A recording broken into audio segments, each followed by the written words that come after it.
तो friends, welcome to Life Advisors. आप सभी का स्वागत है हमारे चैनल पे। आप देखना शुरू कर चुके हैं निफ्टी के 50। जो लोग चैनल से नहीं जुड़ रहे हैं उन्हें बता दें कि हम क्या डिस्कशन करने वाले हैं। वीडियो में हम डिस्कस करेंगे निफ्टी के आज का ट्रेंड, निफ्टी में आने वाले दिन का ट्रेंड, FIDS के डेटाज, ऑप्शन चेन एनालिसिस और निफ्टी के पूरे 50 स्टॉक की एनालिसिस और ट्रेंड जो है वो सारे के सारे हम 25 से 30 मिनट के अंदर में कवर करने की कोशिश करेंगे। आशा करता हूं आपको वीडियो पसंद आएगी, तो अंत तक जरूर देखिएगा और पसंद आए तो लाइक करना ना भूलें। चैनल को अगर सब्सक्राइब नहीं किया है तो तुरंत कर दीजिए और अगर टेलीग्राम चैनल ज्वाइन नहीं किया है तो डिस्क्रिप्शन बॉक्स में लिंक दी, वहां से आप ज्वाइन कर सकते हैं। साथ ही जो एग्जिस्टिंग सब्सक्राइबर है उनके लिए एक अपडेट है, जिन्होंने हमारे चैनल की मेंबरशिप ली थी बहुत लोगों की एक्सपायर हो चुकी है और पेमेंट ऑप्शन सही नहीं होने के कारण वो ऑटो रिन्यू नहीं हुई है, इसलिए आपको वापस से ज्वाइन करना पड़ेगा। तो डिस्क्रिप्शन बॉक्स में लिंक दी, वहां से आप फिर से ज्वाइन कर सकते हैं। और जो लोग अभी तक ज्वाइन नहीं किए हैं, जो लास्ट पिक मैंने कल शेयर की थी संडे को, उस पिक ने 5% का रिटर्न ऑलरेडी जनरेट करके दिया है और वो सर्किट पे चल रहा है शेयर। काफी अच्छा फंडामेंटली और टेक्निकली वो शेयर है। आशा करता हूं अगर आप ज्वाइन करेंगे तो आपको उसमें बेनिफिट मिल सकता है। और अभी और उसमें टारगेट्स बाकी हैं और पुराने जो पिक्स है उनमें भी बड़े टारगेट्स जो हैं वो भी बाकी हैं आने। और मैंने शेयर किया है कम्युनिटी पोस्ट में कि कितना रिटर्न मेरी जो वीकली पिक्स है उन्होंने जनरेट करके दिया है। तो आशा करता हूं आपको सारे बेनिफिट मिलेंगे। तो ज्वाइन बटन जरूर दबा के चैनल की मेंबरशिप अवेल करें। तो चलिए शुरू करते हैं।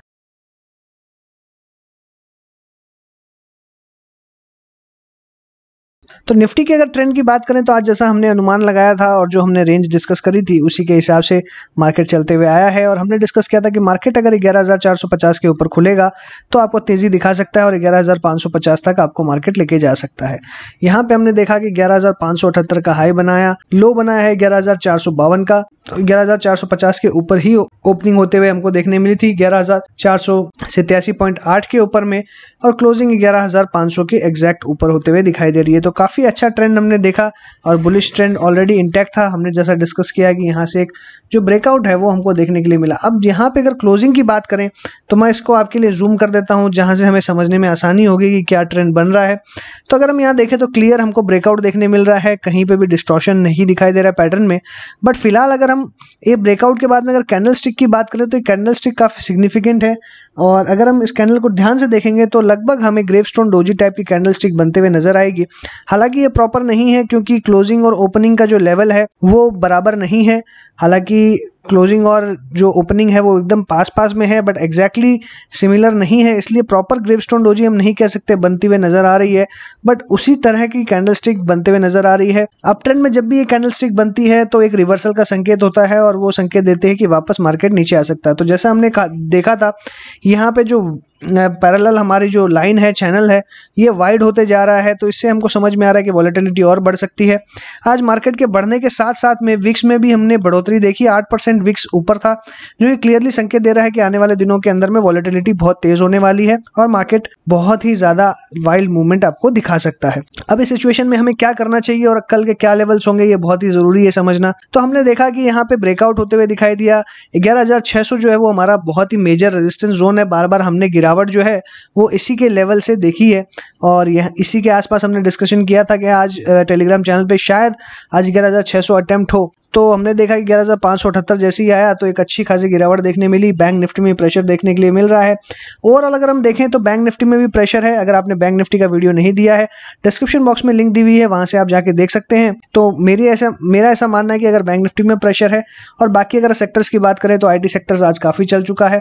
ऑटो सेक्टर नेगेटिव है, मेटल सेक्टर भी मुझे नेगेटिव दिखाई दे रहा है। हालांकि आज अच्छा रिबाउंड देखने मिला बट ओवरऑल अगर ट्रेंड देखूं तो मार्केट में फाइनेंशियल्स में प्रेशर है। तो सारे सेक्टर्स में प्रेशर बना हुआ रहेगा और ये मुझे लगता है फिर से आपको एक गिरावट दिखा सकता है। इसलिए हमें यहाँ पे बहुत ही कॉशियसली ट्रेड करना होगा। जब 11,500 के आसपास आया था तो मैंने एक ही बात कहा था कि अभी ये नो ट्रेड जोन में आ चुका है, ना हम यहाँ पे शॉर्ट कर सकते हैं और ना यहाँ पे हम लॉन्ग कर सकते हैं। लॉन्ग इसलिए नहीं कर सकते क्योंकि हमें कोई कंफर्मेशन नहीं मिला या एक ब्रेकआउट कहें हम, एक रेंज ब्रेकआउट हमको अभी तक नहीं मिला है कि हम फ्रेश लॉन्ग्स करें। इस स्थिति में हमें सिर्फ प्रॉफिट बुक करके निकलना चाहिए और अभी हम शॉर्ट इसलिए नहीं कर सकते क्योंकि हमें रिवर्सल जो है इसका कंफर्मेशन अभी तक नहीं मिला है। तो जब तक कंफर्मेशन नहीं मिलेगा कि यहाँ से रिवर्स हो चुका है मार्केट, तब तक हम शॉर्ट भी नहीं करेंगे। अभी हमें यहाँ पे क्लियरली एक गैप दिखाई दे रहा है जो कि मुझे ऐसा लगता है कि यहाँ पे गैप फिल होगा। यहाँ पे भी एक गैप है और यहाँ पे भी एक हल्का सा गैप है। हालांकि यहाँ वाला गैप बहुत ज़्यादा सिग्निफिकेंट नहीं है बट जो अराउंड 11,300 के आसपास जो गैप है ये बड़ा गैप है। तो मुझे लगता है ये गैप फिलिंग भी हो सकती है, इसलिए मार्केट एक बार शॉर्ट टर्म के लिए भी आपको नीचे आता हुआ दिखाई दे सकता है 11,200 के आसपास। इसलिए अब हमें यहाँ पे कॉशियस रहकर ट्रेड करना होगा और क्लियरली हमारा जो व्यू है अभी थोड़ा सा यहाँ पे कल मार्केट कहाँ खुलती है और मार्केट किस तरह से ट्रेंड करती है ये बहुत ही ज़रूरी है देखना। अगर मार्केट इस लेवल को 11,400 के लेवल को अगर ब्रेक नहीं करती है तो हो सकता है कि एक साइडवेज मूवमेंट आपको ओवरऑल देखने के लिए मिले, इसलिए हमें एकदम यहाँ पे कॉशियस रहना होगा और साइडवेज मूवमेंट भी हो सकता है, इसलिए बहुत ज़्यादा शॉर्ट करने की राय मेरी यहाँ नहीं रहेगी। अभी हमें शॉर्ट करना है 11,400 के नीचे, अगर मार्केट क्लोज होती है तो 11,400 के नीचे हमें शॉर्ट करना है, और अगर हमें अभी लॉन्ग करना है तो मुझे लगता है 11,600 के ऊपर में ही लॉन्ग करना चाहिए। 11,400 से लेकर 11,600 की जो रेंज है ये बिल्कुल नो ट्रेड जोन है, यहाँ पे कुछ ट्रेड स्पेसिफिक नहीं बनता है, इसलिए हमें एकदम स्टॉक स्पेसिफिक सिलेक्शन करके तभी ट्रेड लेना होगा, इंडेक्स में कोई ट्रेड नहीं लेना होगा। 11,400 के नीचे शॉर्ट करना है, 11,600 के ऊपर में लॉन्ग करना है। तो करंटली अगर मैं लेवल्स की बात करूं तो मुझे नीचे में अच्छा सपोर्ट दिखाई दे रहा है, वहीं ऊपर में रेजिस्टेंस भी दिखाई दे रहा है, इसलिए मेरा जो व्यू है कल का रहेगा 11,400 से लेकर 11,600 तक का, यही मेरा व्यू है और इसी के बीच में मार्केट ट्रेड कर सकता है और काफ़ी वॉलेटाइल मूवमेंट भी आपको देखने के लिए मिल सकता है। हालांकि मेरा अपसाइड टारगेट जो है वो थोड़ा कैप्ड है, मुझे नहीं लगता है 11,600 हमको देखने मिलेगा, रादर मुझे लगता है 11,400 से लेकर 11,525 तक लेवल जो है वो हमको देखने के लिए मिल सकते हैं। बात करते हैं ऑप्शन चेन की, और ऑप्शन चेन की अगर यहाँ पे बात करें तो क्लियरली हमको देखने मिल रहा है कि कॉल राइटिंग काफ़ी अच्छी क्वांटिटी में देखने मिल रही है। तो जो कॉल राइटिंग हमको देखने मिल रही है वो देखने मिल रही है 11,600 पे और 11,800 पे। 11,800 पे मैक्सिमम कॉल राइटिंग देखने मिल रही है, इसका मतलब मार्केट 11,800 के ऊपर में बहुत जल्दी जाने वाला नहीं है। वहीं पे 11,600 में जिस क्वांटिटी में देखने मिल रही है ये भी एक अच्छा संकेत दे रहा है कि 11,600 में जो हर्डल है वो बहुत ही बड़ा दिखाई दे रहा है और इससे मार्केट में और ज़्यादा रेजिस्टेंस बनते हुए नजर आ रहा है। वहीं पे कॉल अनवाइंडिंग हमको 11,400 पे हल्की फुल्की देखने मिल रही है, जो कि कॉन्फिडेंस दे रही है कि मार्केट 11,400 के नीचे भी जल्दी जाता हुआ नजर नहीं आएगा, और 11,500 के ऊपर में भी हमको एक अच्छी पुट राइटिंग देखने मिल रही है जो कि एक सपोर्ट का काम कर सकती है। इसलिए जो हमने डिस्कशन किया कि कल मार्केट जो है 11,400 से लेकर 11,600 तक ट्रेंड कर सकती है वो इंटैक्ट यहाँ पे दिखाई दे रहा है। वहीं पे जो हमने डिस्कशन किया कि 11,000 जो छोटी रेंज हमने डिस्कस करी है वो 11,400 से लेकर 11,525 की डिस्कस की है, और अगर और छोटी रेंज डिस्कस करूं जो कि एकदम फ्लैट है वो हो सकता है 11,450 से लेकर 11,550 तक की रेंज हमको देखने के लिए मिल सकती है। और मुझे लगता है शायद इस रेंज के अंदर में जो एकदम छोटी रेंज है इस रेंज के अंदर में हमको ट्रेड होता हुआ दिखाई दे 11,450 से 11,550 की रेंज में। क्यूमुलेटिव ओपन इंटरेस्ट की अगर हम बात करें तो 11,500 पे अच्छी खासी कॉल राइटिंग हमको देखने के लिए मिल रही है, और इसके ऊपर के लेवल्स पे इमीडिएटली देखें तो बहुत ही अच्छी क्वांटिटीज में कॉल राइटिंग खड़ी है। वहीं पे अगर हम 11,500 की बात करें, 11,500 पे अच्छी पुट राइटिंग भी देखने मिल रही है और इमीडिएटली भी पुट राइटिंग्स अवेलेबल है 11,400, 11,300, 11,200 और 11,000 तक कंटिन्यूसली अवेलेबल है। बट अगर हम यहाँ पे देखें तो कॉल टू पुट रेशियो में अगर देखें तो कॉल ज़्यादा भारी पड़ते हुए नजर आ रही है पुट के कंपैरिजन में। इसलिए जो हमने डिस्कशन किया कि एक ट्रेंड रिवर्सल का संकेत हमको मिल रहा है वो यहाँ पे जो हम कॉल के ओपन इंटरेस्ट देख रहे हैं या पुट की ओपन इंटरेस्ट देख रहे हैं उससे हमको बिल्कुल वही सिचुएशन नजर आ रही है कि एक रिवर्सल जो है वो आपको देखने के लिए मिल सकता है। और यहाँ पे 11,500 पे अच्छी कॉल राइटिंग है तो इमीडिएटली मुझे लगता है कि कल मार्केट में एक बार आपको गिरावट से शुरुआत दिखाई देगी, और हमने जो डिस्कशन किया जो रेंज डिस्कशन की उसी रेंज के अंदर में हमको ट्रेड देखने मिलेगा। 11,450 से लेकर 11,550 एक छोटी रेंज है हमारी, और बड़ी रेंज की अगर हम बात करें तो 11,400 से लेकर 11,525 तक की रेंज, इस रेंज में भी ट्रेड हो सकता है। लेकिन 11,400 का लेवल जो है ये बहुत ही मेजर सपोर्ट है और ये मुझे टूटता हुआ कल नजर नहीं आता है।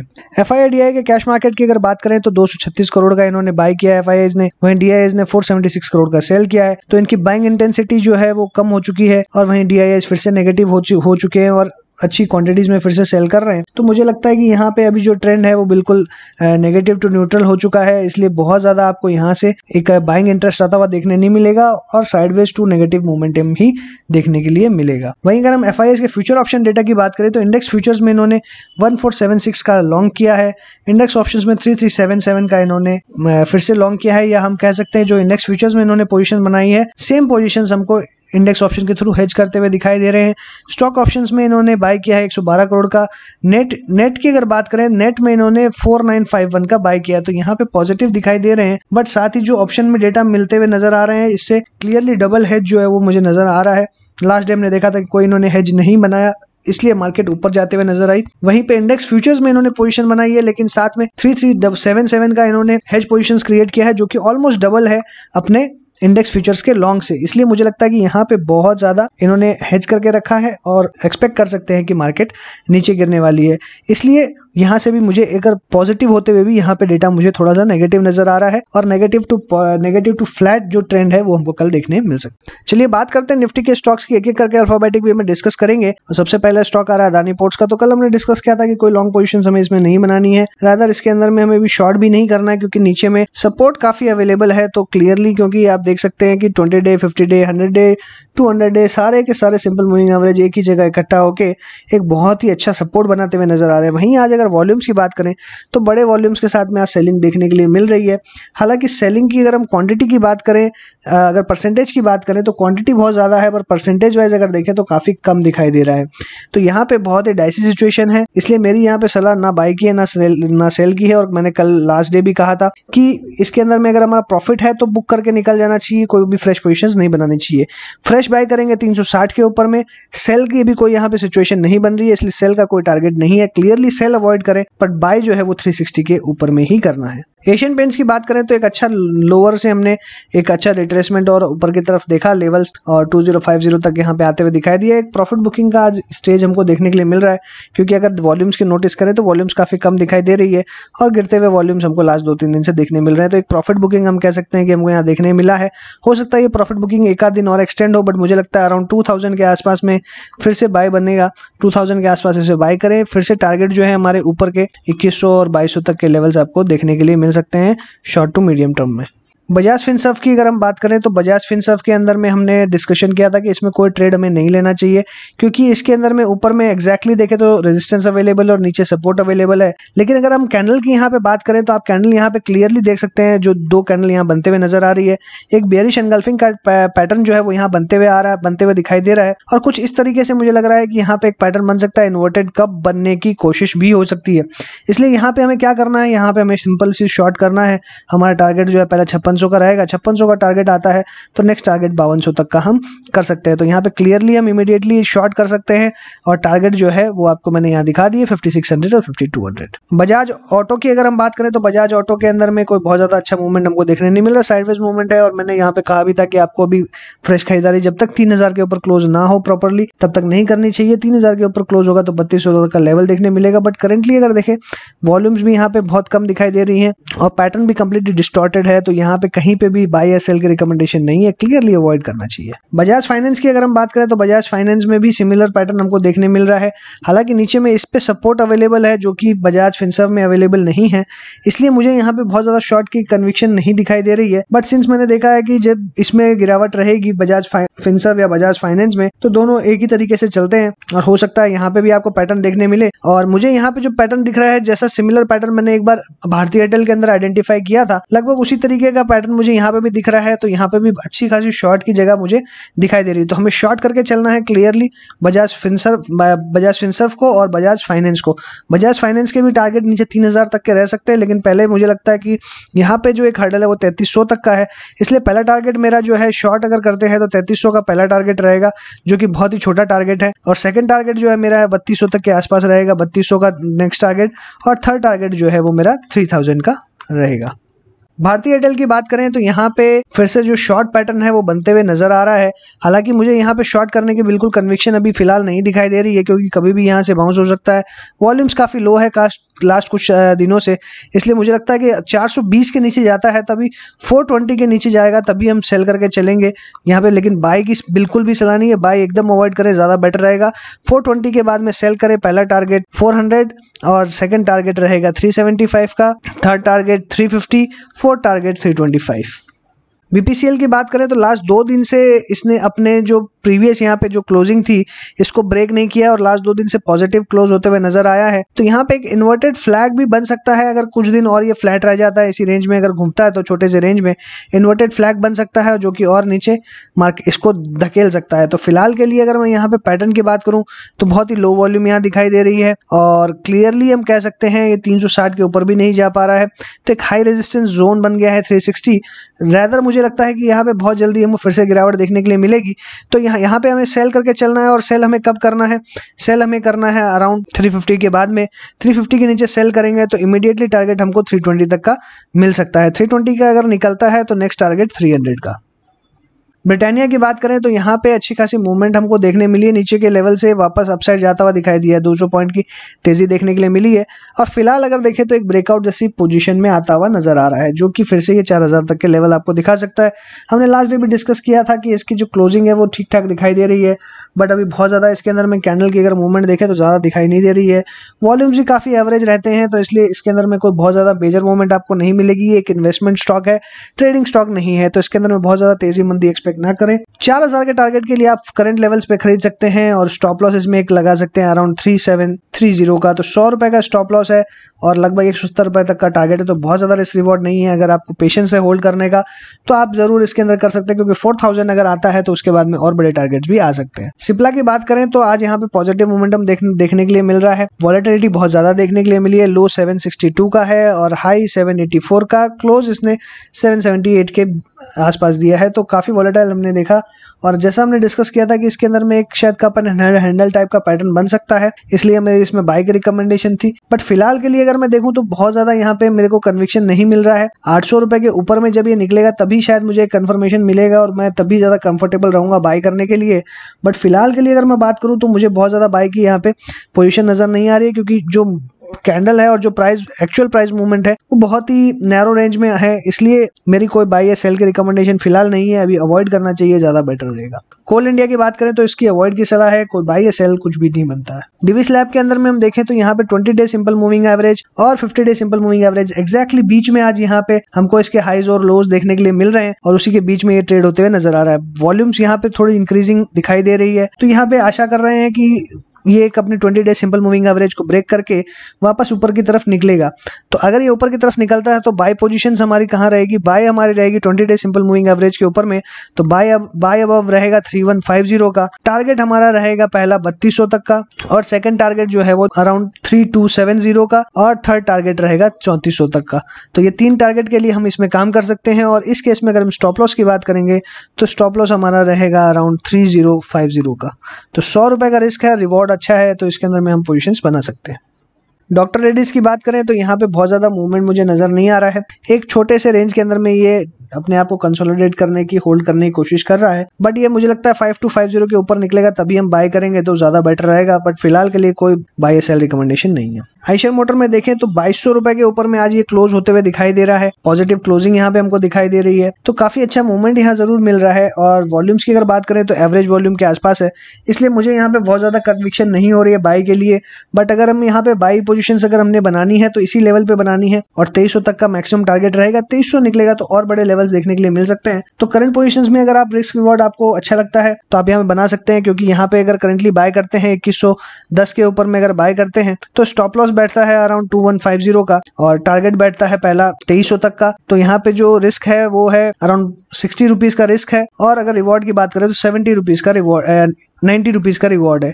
तो यहाँ पे रिस्क रिवॉर्ड जो है 1:5 का है, ऑलमोस्ट 1:1.5 का है ऑलमोस्ट, इसलिए बहुत ज़्यादा रिस्क रिवॉर्ड अच्छा अवेलेबल नहीं है। तो अगर आपको इंटरेस्ट है तो आप ट्रेड ले सकते हैं, अदरवाइज अवॉइड करें। गेल की बात करें तो यहाँ पे बहुत ज़्यादा मेजर हमको कुछ देखने नहीं मिल रहा है, बट वॉल्यूम्स आज काफ़ी अच्छी दिखाई दे रही है, और लास्ट 3 दिन की वॉल्यूम अगर देखें तो उससे ज़्यादा दिखाई दे रही है। तो यहाँ पे फिर से एक जो डाउन ट्रेंड है इसका इंटैक्ट दिखाई दे रहा है, इसलिए मेरी ऐसी सलाह रहेगी कोई बाय ना करें, बेटर रहेगा। कल भी यही कहा था कि अभी कोई बाय ना करें, बेटर रहेगा। 90 रुपए के ऊपर बाय करना चाहिए, 95 तक का टारगेट मिल सकता है, बट उससे ज़्यादा कोई उम्मीद हम नहीं कर सकते। ग्रासिम की बात करें तो ब्रेकआउट लेवल के आने के बाद में आज अच्छी वॉलेटिलिटी हमको स्टॉक में देखने के लिए मिली है। वॉल्यूम्स कम दिखाई दे रही है, इसलिए एक स्पिंडल टाइप ऑफ कैंडल हमको यहाँ पे बनते हुए नजर आ रहा है। 750 के आसपास क्लोजिंग है, अभी भी ब्रेकआउट लेवल के आसपास ही है, इसलिए मुझे लगता है कि ये कल वापस ऊपर जा सकता है, और काफ़ी वॉलेटिलिटी रहती है इस स्टॉक के अंदर में, इसलिए अभी इसमें बना रहना चाहिए। और मुझे लगता है 720 के स्टॉप लॉस के साथ में 800 का टारगेट हम चेज कर सकते हैं। HCL टेक की बात करें तो एकदम ब्रेकआउट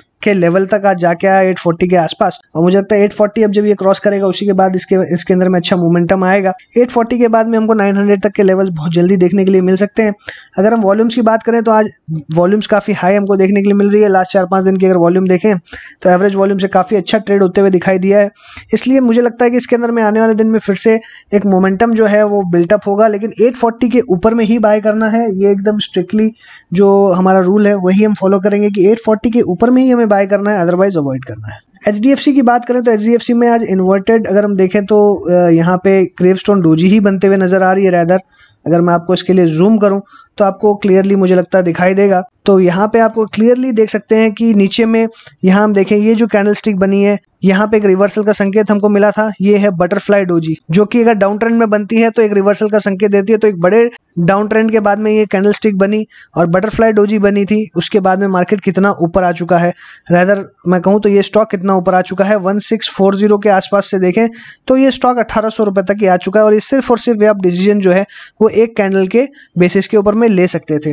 और अगर करंटली मैं यहाँ देखूँ तो यहाँ पे एक रिवर्सल कैंडल बनते हुए नजर आ रही है जो कि है ग्रेवस्टोन डोजी। तो अगर इस पे रिलाई किया जाए तो डेफिनेटली एक रिवर्सल आपको देखने के लिए मिल सकता है। और क्लोजिंग अगर देखें तो क्लोजिंग आज यहाँ पे 50 डे 100 डे और 20 डे सिंपल मूविंग एवरेज के ऊपर में होती हुई दिखाई दे रही है। इसलिए यहाँ पे एक जो पोजीशन है वो एक पोजीशन जो है ये होल्ड करने की कोशिश करी है। बट मुझे लगता है अल्टीमेटली अगर ये कैंडल स्टिक हमको सिग्निफिकेंस दे रही है कि ये रिवर्सल है ट्रेंड का, तो अगर कल ये गिरता है तो मुझे लगता है कि ट्रेंड का कंफर्मेशन मिल जाएगा और उसके बाद में हम इसे सेल करके चल सकते हैं या हम अपना प्रॉफिट जो है वो बुक कर सकते हैं।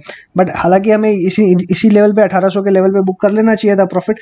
अगर नहीं किया तो कल अगर गिरावट होती है तो प्रॉफिट बुक करके घर जाना चाहिए, यही ज़्यादा बेटर रहेगा। बट सेल की अभी फिलहाल सलाह इस स्टॉक के अंदर में नहीं है।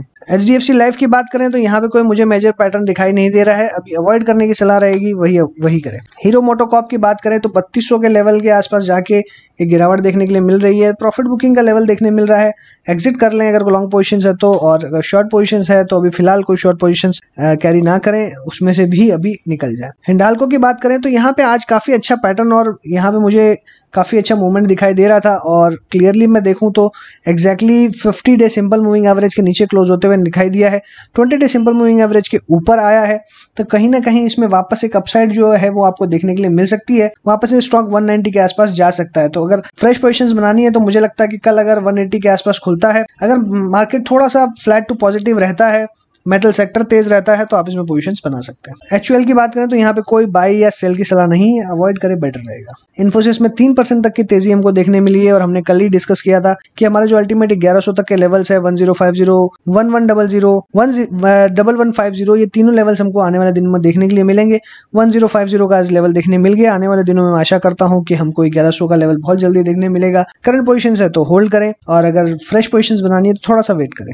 IOC की बात करें तो यहाँ पे एक रिबाउंड हमको देखने के लिए मिल रहा है, बट बहुत अच्छा हम यहाँ पे बाइंग अपॉर्चुनिटी हम नहीं कहेंगे कि यहाँ पे अवेलेबल है, इसलिए अवॉइड करें, ज्यादा बेटर रहेगा। ITC की अगर हम बात करें तो ITC के अंदर में कंटिन्यूअसली एक क्या है डाउन ट्रेंड जो है वो इंटैक्ट है। अभी यहाँ पे कोई रिवर्सल का संकेत नहीं मिल रहा है, अपने आप को ये पोजीशंस पे होल्ड करने की कोशिश कर रहा है, बट छोटी सी रेंज के अंदर में वॉल्यूम्स काफी इंक्रीज होते हुए नजर आ रही है। तो यहाँ पे बहुत ही ज्यादा रिस्की सिचुएशन बनती हुई नजर आ रही है। हालांकि 160 इसका बहुत ही स्ट्रॉन्ग सपोर्ट जोन है, तो मुझे लगता है शायद एक बार ये इस लेवल को टेस्ट करके बाउंस कर सकता है। बट ओवरऑल अगर हम देखें तो यहाँ पे एकदम डाउन ट्रेंड हमको नजर आ रहा है, तो यहाँ पे कोई भी मेरी फिलहाल बाय की सलाह नहीं है, अभी अवॉइड करना ही ज्यादा बेटर रहेगा। JSW स्टील के अंदर में हमने डिस्कशन किया था कि 290 300 तक के लेवल्स हमको देखने के लिए मिल सकते हैं। 290 का पहला लेवल हमको देखने मिला, 300 का लेवल भी बहुत जल्दी देखने मिल सकता है। LNT की बात करें तो यहाँ पे कोई पोजीशंस बनाने की सलाह नहीं थी, ना बाय ना सेल, अवॉइड करना बेटर है। मारुति के अंदर देखें तो हल्की फुल्की हमको तेजी देखने मिल रही है, बट बहुत ज्यादा यहाँ पे इंपैक्ट देखने नहीं मिल रहा है, इसलिए मेरी कोई यहाँ पे बाय या सेल की भी फिलहाल रिकमेंडेशन नहीं है, क्योंकि कोई भी ऐसा सिग्निफिकेंस मुझे यहाँ पे नजर नहीं आ रहा है। 20 डे सिंपल मूविंग एवरेज के नीचे है, 50 डे सिंपल मूविंग एवरेज के ऊपर में है,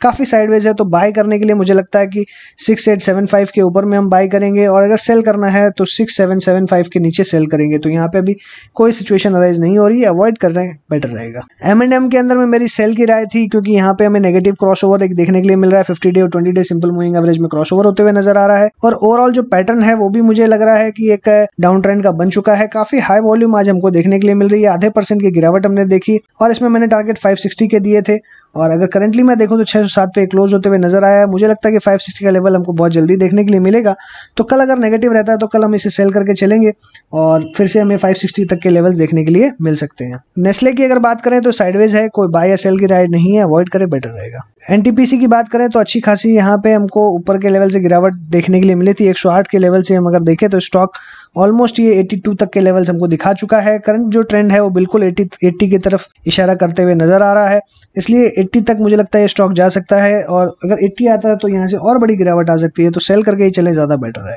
ONGC की बात करें तो अभी साइडवेज है, कोई बाय या सेल की रिकमेंडेशन नहीं है, अवॉइड करें, बेटर रहेगा। पावर ग्रिड की बात करें तो पावर ग्रिड में भी हमको एक साइडवेज मूवमेंट देखने मिल रहा है। लास्ट 4-5 दिनों से अच्छी खासी वॉलेटिलिटी देखने मिल रही है। वॉल्यूम्स में कोई बहुत ज़्यादा अच्छा हमें सिग्निफिकेंस दिखाई नहीं दे रहा है, इसलिए कोई यहाँ पे पैटर्न मुझे इमर्ज होते हुए भी नहीं दिखाई दे रहा है, अवॉइड करना ज़्यादा बेटर रहेगा। रिलायंस की बात करें तो 20 day simple moving average break किया है, कल भी इसने ब्रेक किया था, पर 2200 के आसपास मुझे लगता है कि एक यहाँ पे बहुत ही मेजर सपोर्ट बना हुआ है, और यहाँ पे बहुत लॉन्ग कंसोलिडेशन यहाँ पे इस स्टॉक ने दिखाया है, इसलिए बहुत ही स्ट्रॉन्ग सपोर्ट यहाँ पे बना हुआ है।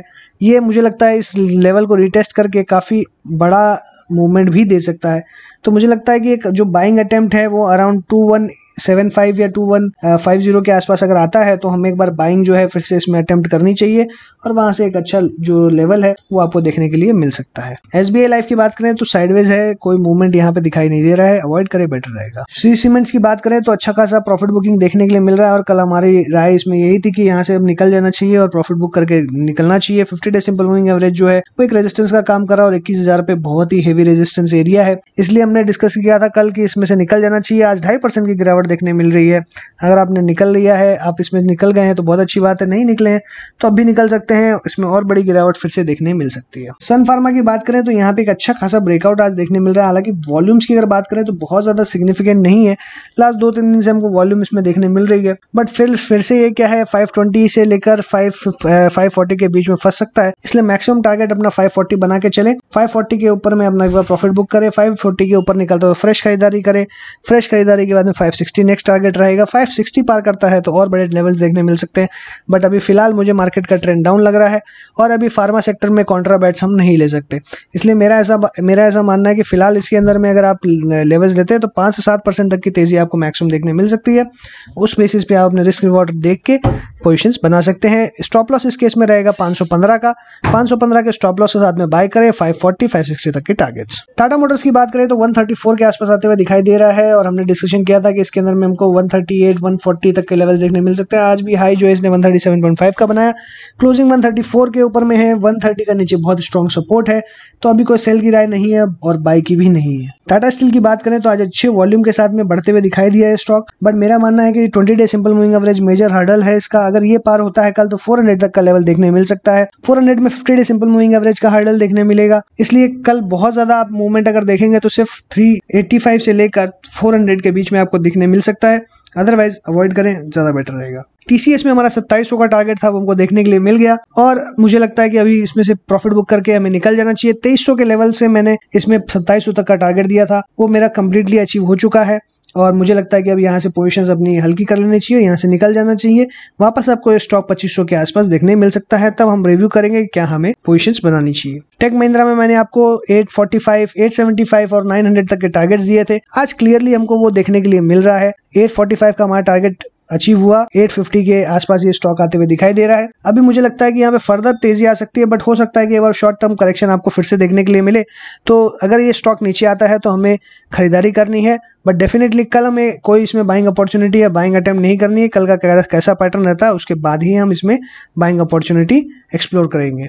टाइटन की बात करें तो 1200 के ब्रेकआउट के लेवल के आसपास ये दिखाई दे रहा है, लो वॉल्यूम के साथ में इसमें हल्की फुल्की गिरावट देखने मिल रही है, इसलिए हमारा जो ट्रेंड है ब्रेकआउट जो है वो इंटैक्ट है, और हो सकता है कि आपको एक कॉन्ट्राबैट इसके अंदर में देखने के लिए मिल सकता है, इसलिए अभी अपनी पोजीशंस अगर आपने है तो होल्ड करें, और मुझे लगता है 1150 के साथ में अपनी पोजीशंस यहाँ पे आप होल्ड कर सकते हैं। 1150 का स्टॉप लॉस रखें, टारगेट इसमें 1250, 1300 और ऊपर के लेवल्स भी दिखने मिल सकते हैं। अल्ट्राटेक की बात करें तो यहाँ पे हल्की फुल्की गिरावट प्रॉफिट बुकिंग हमको देखने मिल रही है, ट्रेंड इसका इंटैक्ट है, वापस ये 4200 तक जा सकता है। यूपीएल में देखें तो एक साइडवेज पैटर्न हमको लास्ट 4-5 दिन से देखने मिल रहा है, अपने ब्रेकआउट के लेवल पे, मेजर ब्रेकआउट के लेवल के आसपास ही ये ट्रेड कर रहा है, और इसका पैटर्न एकदम क्लियर रहता है, ये अपने रेजिस्टेंस या सपोर्ट के आसपास में काफी कंसोलिडेट करने के बाद में ही नेक्स्ट मूवमेंट दिखाता है। तो मुझे लगता है कि फिलहाल अभी इस स्टॉक में जो अप ट्रेंड है वो इंटैक्ट है, अभी कोई इसके अंदर में ट्रेंड चेंज नहीं हुआ है, तो अपनी पोजीशंस होल्ड करें, ज्यादा बेटर रहेगा। विप्रो के अंदर में हमने डिस्कशन किया था 350 के लेवल्स और 336 तक के लेवल्स देखने मिल रहे हैं। हमने डिस्कशन किया था कि आज आज 325 तक का लेवल देखने मिल सकता है।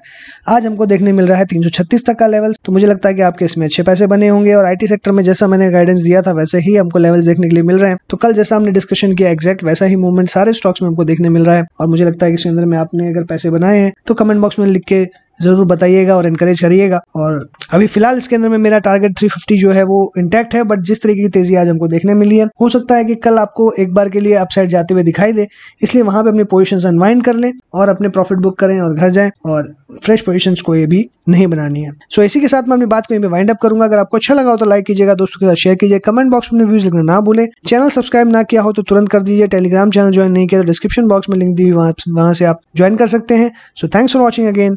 Happy trading and investing.